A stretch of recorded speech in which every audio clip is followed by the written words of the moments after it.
અને હવે કહે છે કે સુખદેવજી રાજા પરીક્ષિતને જ્યારે કથા સંભળાવતા હતા અને એ સમયે દેવતાઓ અમૃત કુંભ લઈને આવ્યા કથા સાંભળવાને માટે. પણ દેવતાઓ આવે ને એટલે કથામાં ન બેઠા.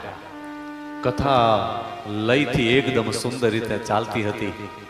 આવી ઉપર આવ્યા, ઉપર આવી વ્યાસજીની પાસે આવી અને અમૃતનો ઘોડો સુખદેવજી મહારાજને આપીને કહેવા લાગ્યા કે લો સુખદેવજી મહારાજ, અમૃતનો કુંભ તમે રાખો. વાલા પરિવારજનો પ્રેમ સે બોલો. સુખદેવજી મહારાજ સમજી ગયા કે દેવતાઓ વગર લાભે અને વગર લોભે કોઈ કામ કરે નહીં. અમૃતનો કુંભ લઈને આવ્યા, એમને ન આવ્યા હોય, કઈ કામ લઈને જ આવ્યા હોય. સુખદેવજી મહારાજ કે અમૃતનો કુંભ તો તમે મને આપો, પણ એના બદલામાં શું જોઈએ? તો કે અમારે કથા જોઈએ છે. કથા તો સુખદેવજી મહારાજ કહે કે કથાનો કોઈ ચાર્જ નથી. કથા તો એમ જ બધાને સુલભ છે. ભગવાનનું નામ તો બધાને સુલભ છે, પણ છતાંય ભગવાનનું નામ ઘણી વખત ઘણાના મુખે નથી બોલી શકતા. વાલા પરિવારજનો પ્રેમ સે બોલો.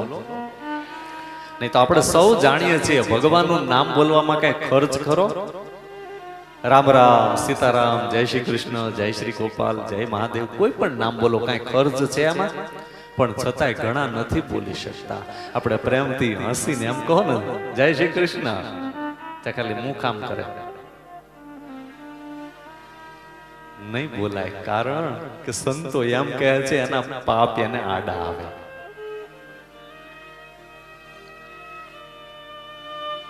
એમ ભગવાનનું નામ અમૃત છે. અને ભગવાનનું નામ તો ગોપીઓ પણ ભગવાનને એમ કહે કે પ્રભુ, તમારા કરતા તમારું નામ વધારે ઉત્તમ છે. કારણ કે તમારો સ્વભાવ તો એવો છે કે ક્યારેક તમે અમને છોડીને પણ જતા રહો છો, પણ તમારું નામ એ તો અમારી જીભે રહેલું છે. અને ત્યારે આ કથા સંભળાવતા કહે છે કે દેવતાઓ આવ્યા અમૃતનો કુંભ લઈ.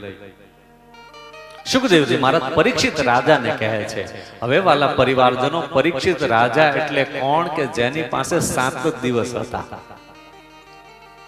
7મા દિવસે એને તક્ષક નાગ આવીને દંશ મારવાનો છે. માટે ઘર છોડીને ભગવાનનું ભજન કરવાને માટે આવ્યા. અને કથા સંભળાવે કોણ? સુખદેવજી મહારાજ.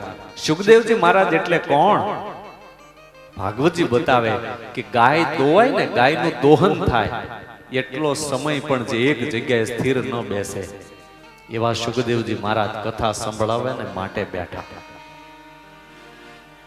એટલે હવે સુખદેવજી મહારાજ પરીક્ષિતને પૂછે છે કે રાજા, દેવતાઓ અમૃતનો કુંભ લઈને આવ્યા છે.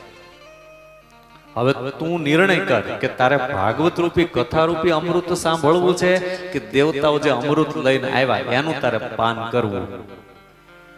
પરીક્ષિત રાજા સુખદેવજીને પૂછે, મને એ તો કહો, આ બંનેમાં ભેદ શું? અને ત્યારે સુખદેવજી મહારાજ કહે છે કે રાજન, દેવતાઓ તું અમૃત લઈને જે આવ્યા છે ને એને તું પાન કરીશ તો તું અમર બની જશ. અને આ કથા રૂપી અમૃતનું તું પાન કરીશ ને તો તું અભય બની જાશ. હવે તારે અમર બનવું કે અભય બનવું, હવે તારે નિર્ણય કરવાનો. અને ત્યારે પરીક્ષિત રાજા સુખદેવજી મહારાજને કહે છે કે ગુરુદેવ, મારે અમર નથી બનવું, મારે અભય બનવું છે. જીવનમાં આપણે કેટલું જીવા એનું કોઈ મહત્વ નથી, પણ કેવું જીવા એનું બહુ મહત્વ છે. આપણને છોડીને ગયા હોય ને તો પલ પલ આપણને એની યાદ આવે, એનું સ્મરણ થાય. માટે મારે અમર નથી બનવું, મારે તો અભય બનવું છે. અને આજે આપણે હરિદ્વાર ક્ષેત્રથી આપણે પણ ભગવાનને એ જ પ્રાર્થના કરીશું, કારણ કે અંત સમયે મને પ્રભુ પરમાત્મા તમારું સ્મરણ થાય.